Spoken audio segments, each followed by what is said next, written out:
आणि खायलाही तेवढी स्वादिष्ट असते। ती गिरण आमची विनोद कंपनीची आहे, जास्त बारीक नाही वाटायचं। छान चव येते भाज्यांना। खालो खालो मजे आहे तुम्हारे। बाय कशात ते बरं ना, खूप दिवसातून आल्या बसा। आणि मखाण्याच्या साईडला ठेवते इथे। आई म्हणते तुझ्या मम्मीवर बरंच आहे का तुझा? गरम आहे तोपर्यंत लाडू बनवावे लागतील। हरे कृष्ण मैत्रिणींनो, स्वागत आहे तुम्हा सर्वांचं। सकाळचे 8 वाजले आहेत, मी अजून स्वयंपाकाला सुरुवात नाही केली। गॅसवरती मी मेथी दाण्याचा काढा उकळायला ठेवलेला आहे। हे बघा, मेथी दाण्याचा काढा उकळत आहे आणि इथं सर्व भाज्या मी स्वच्छ धुवून ठेवलेल्या आहेत। आणि आज मी बनवणार आहे शापूची भाजी, मिरचू आणि पनीरची भुर्जी। आता अगोदर तुळशी पूजन करते आणि नंतर स्वयंपाक करायला सुरुवात करते।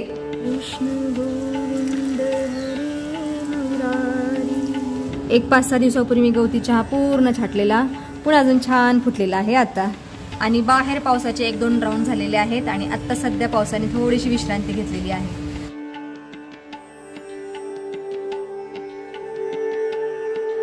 चला अगोदर मेथी दाण्याचा काढा घेते आणि नंतर स्वयंपाकाला सुरुवात करते।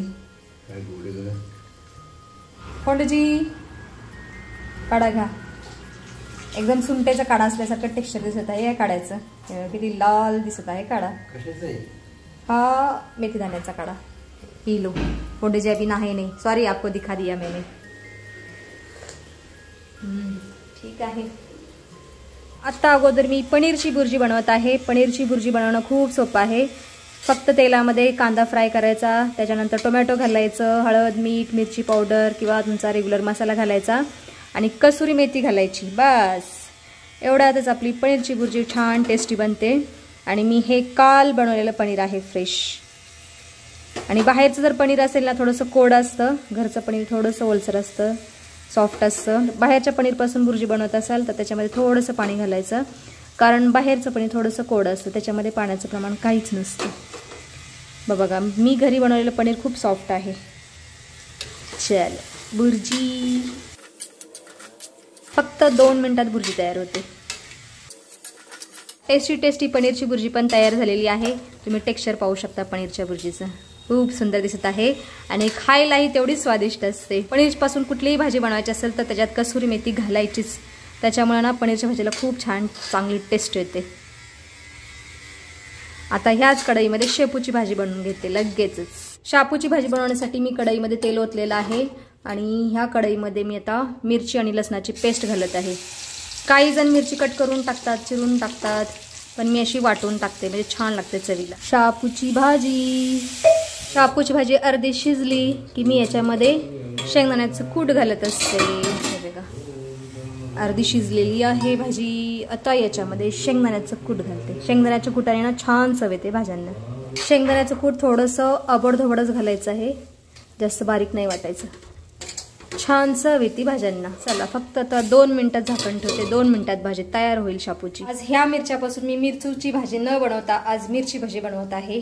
माझ्या मनाची डिमांड आहे, म्हटलं ठीक आहे बाळा आज मिरचीच भाजी बनवते। मिरचू बनवण्यासाठी आणलेल्या मिरच्या मी मधून चिरलेल्या आहेत आणि त्याच्यानंतर चिरलेल्या मिरच्यांना मधून पुन्हा चिर दिलेली आहे आणि याच्यावरती मीठ भुरभुरलेलं आहे। भजी केल्यानंतर काही वेळेस ना मिरच्यांना मीठ लागत नाही, सपक लागतात भाजी। चलो बाय, आज मिरचू भाजी। वा भाई वा वा, काय सुंदर दिसत आहेत मिरचू भाजी। आज देवांना सुद्धा मिरचू भाजी आणि चपात्याचा नैवेद्य देत आहे मी।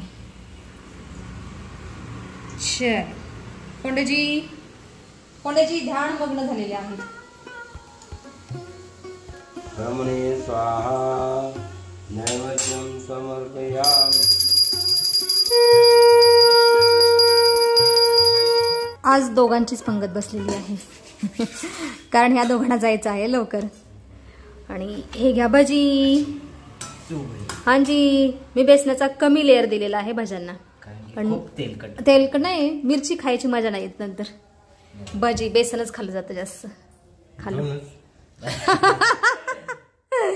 अरे 3 खावा फोंडजी, तुला अजून देऊ? खालो मना खाता आहे पनीरची भुर्जी, मिरची भजी, चपाती। रात्रीची डाळ पण शिल्लक आहे आणि फोंडजी आंबा पण खात आहेत। प्रोटीनच प्रोटीन आहे, खावा आता। औजा पुत्र गाड़ी आराम से चला लो, ठीक है?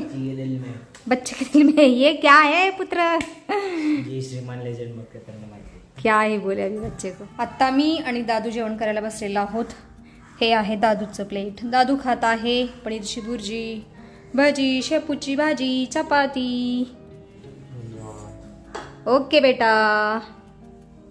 आणि मी खात आहे शापूची भाजी, चपाती आणि भजी.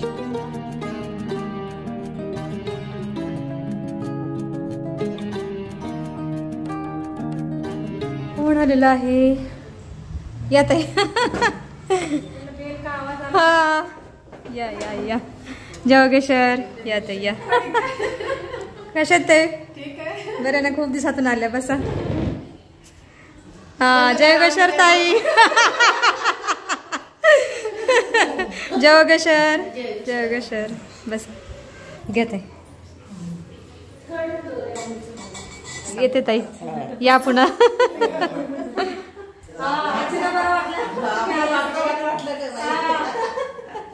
आवाज आला आज एकटेच असतात ना घरी. आता स्वाध्याची ताई आलेल्या भेटायला भाऊ फेरीला. थोड्या वेळ गप्पा मारल्या, बरं वाटलं. आणि आज घरातली कामं माझी सगळी तशीच आहेत. आता काम उरकून घेते अगोदर. आता माझ्या किचनवरती सगळा पसारा आहे. किचन सगळं भांड्यांनी भरलेलं आहे. आता किचनचा काय पलट करून घेते अगोदर.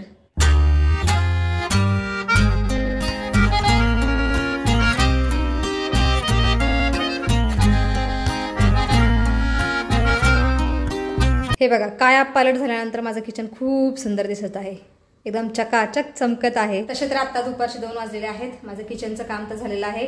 आता कपडे मशीन लावते आणि थोडा वेळ आराम करते, कारण आज सकाळपासून माझे कंबर खूप दुखत आहे. आणि 4 किंवा 5 वाजता डिंकाचे आणि गव्हाचे पिठाचे लाडू बनवले तर बनवते आज, नाहीतर मग उद्याच बनवेल मी, कारण मला आज खूप थकवा आलेला आहे. सायंकाळचे 5 वाजलेले आहेत. थोडा वेळ आराम केला आणि आता मी गव्हाच्या पिठाचे आणि डिंकाचे लाडू बनवायला सुरुवात करते. मी आता डिंकाच्या लाडू बरोबर मखाण्याचे पण लाडू बनवणार आहे. म्हणजे मखाणे सुद्धा घालणार आहे. बाकी कुठलेही ड्रायफ्रूट नाही घालणार आहे लाडू मध्ये. ह्याच्यामध्ये पॅकेट मध्ये 10 ग्राम. अच्छा, फक्त 10 ग्राम ना? मग ठीक आहे. चला, आता गॅसवरती मी कढई ठेवलेली आहे. कढईमध्ये थोडंसं तूप घालते अगोदर. घुमा घुमा घुमा. आणि ह्या थोड्याशा तुपामध्ये हे मखाणे भाजून घेणार आहे अगोदर मी. त्याच्यानंतर याच कढईमध्ये डिंक तळणार आहे. तर सगळे मखाणे भाजून झालेले आहेत आणि आता कढईमध्ये मी थोडंसं तूप ओतलेलं आहे. आता याच्यामध्येच डिंक तळते.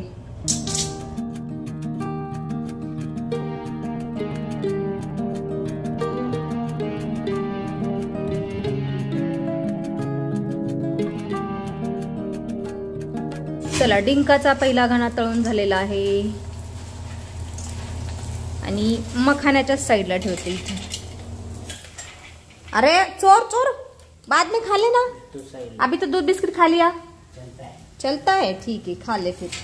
डिंक तळते तर त्याचा धूर घरभर पसरलेला आहे आणि मला इथं घाम यायला पण सुरुवात झालेली आहे. नाहीतर मला थंडी वाजते पण आता घाम येत आहे अग्नीसमोर उभं राहिल्यामुळे. सगळा डिंक इथं तळून झालेला आहे आणि आता मी गव्हाचं पीठ तळते. सॉरी, गव्हाचं पीठ भाजते तुपामध्ये. तळायचं नसतं, भाजायचं असतं. हे बघा, कढईमध्ये मी तूप घातलेलं आहे.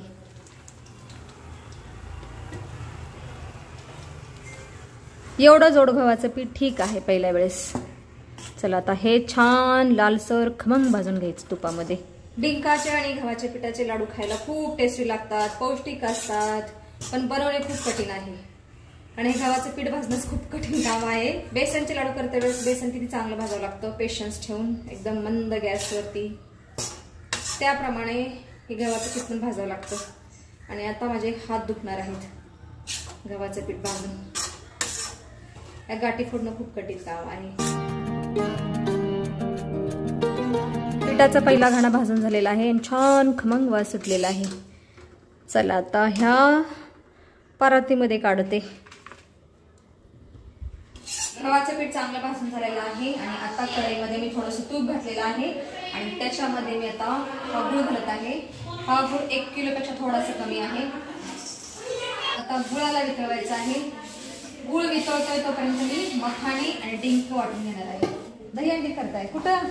ग्राउंडवरती आपल्या गार्डनमध्ये. अच्छी बात आहे. किती द्यायची वर्गाने? 500 काय गई आणते काय माझ्याच पैशावर करणार आहे का ती? 500 फायनली गोकुळाष्टमीचे वर्गणी द्यायला 500 रुपये मिळाले आहेत. आणि मी तर विसरलीच, इथं गुळ वितळवायला ठेवलेला आहे. ए दादू हे जरा मिक्स कर, दूध सॉरी गुळ मिक्स करे बाळा. नाही मी आता गॅसच बंद करते, अगोदर यांना वर्गणी देते. हे घ्या, मिल गए. लो आमचे छोटे कलाकार, आमचे छोटे काय म्हणतात त्याला, कार्यकर्ते आणि छोटी कार्यकर्ती. किती आहेत बाळा, मोजून दे मला. 100, 200, 300, 320, 340, 350. ओ भाई धन्यवाद आपका. असंच कार्य करा, आपली संस्कृती पुढे न्या. किती येत आहे? धन्यवाद आप सभी का. चांगला कार्यक्रम करा. आणि गाणी हिंदी पिक्चर मधले किंवा डिस्को गाणी लावायचे नाहीत, ट्रेडिशनल आपल्या देवांची गाणी लावायची. ठीक आहे. हा आओ जाओ आओ जाओ. पुन्हा एकदा गॅस चालू करते. बापरे भटकन बसलेलं आहे.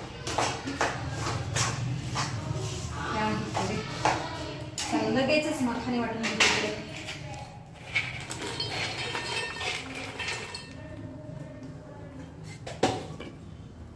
सगळी कामं एक साथ करावी लागतात.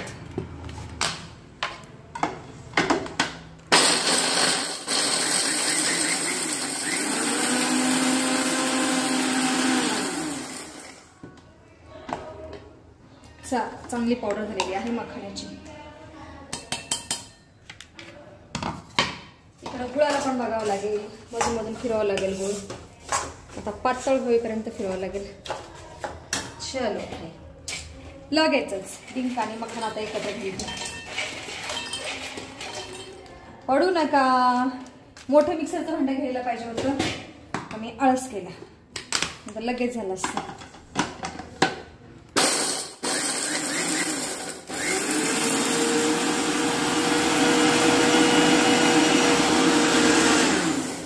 चलो भाई, एक मखाना वाटला ना, डिंक आणि मखाना एकत्र वाटला. सगळा मखाना डिंक वाटून झालेला आहे आणि गव्हाच्या पिठामध्ये मी चांगला मिक्स केलेला आहे. आणि इथं गुळ पण मेल्ट झालेला आहे. चला हे ताट आता खाली ठेवते आणि त्याच्यानंतर मग मी याच्यामध्ये मेल्ट झालेला गुळ ओतते. चल कापड ठीक आहे, एवढं काही गरम नाही. ओ बाय. चला गरमा गरम गुळ ओतत आहे मी गव्हाच्या पिठामध्ये, डिंकामध्ये, मखाण्यामध्ये. आता पटपट मिक्स करते गव्हाचं पीठ, गुळ, डिंक, मखाणे. याच्यामध्ये मी ड्रायफ्रुट्स नाही घातले. ड्रायफ्रुट्सचे लाडू मी दिवाळीमध्ये करेन, खारी खोबरं सगळे ड्रायफ्रुट्स म्हणून. तसे मना आणि खंडजी रोज भिजायला ठेवून खातात ड्रायफ्रुट्स, म्हणजे रात्री भिजायला ठेवतात आणि सकाळी उठून खातात. हाताने मिक्स करणं गुळ सगळीकडे लागतो, पटकन मिक्स पण होतं. वास खूप खमंग येत आहे लाडूचा, म्हणजे लाडू बनवायचे त्या मिक्सरचा सारणाचा. चला गुळ सगळीकडे मिक्स झालेला आहे. अगोदर देवासाठी लाडू बनवते. दोन गुळ गरम आहे तोपर्यंत लाडू बनावं लागते. एकदा गुळ थंड झाला की मग लाडू नाही बांधले जाणार. चल देवासाठी पहिला लाडू.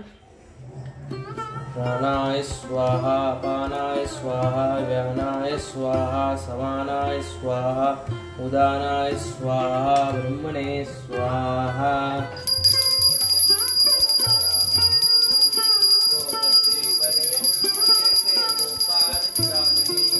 दादूची पूजा होईपर्यंत मी एवढे लाडू बनवलेले आहेत. बनले बाबा. मला वाटत होतं तर थंडपीठ झाल्यानंतर बनतात की नाही लाडू, पण बनले. खूप अवघड काम आहे. मी खूप कष्ट करूनच लाडू बनवलेले आहेत, म्हणजे 2 तास लागले चक्क मला हे लाडू बनवायला. क्या आहे करे, पौष्टिक खायचं म्हणलं ना खूप कष्ट करावं लागतं. ज्या गिरणीमध्ये मी पिठं दळत असते ती गिरण आमची विनोद कंपनीची आहे. चला आता हे लाडू बनवून झाल्यानंतर स्वयंपाक करून घेते. स्वयंपाकामध्ये मी आज भातच बनवणार आहे, कारण आता एवढं सगळं केल्यानंतर ताकद नाही राहिली माझ्यामध्ये. आता भात आणि भोपळ्याची भाजी आणि डाळ बनवते. आणि व्हिडिओमध्ये सुद्धा आता आपण इथंच थांबूया. तुम्ही इथपर्यंत व्हिडिओ पाहिल्याबद्दल तुमचं खूप खूप धन्यवाद. भेटूया आपण पुढच्या व्हिडिओमध्ये.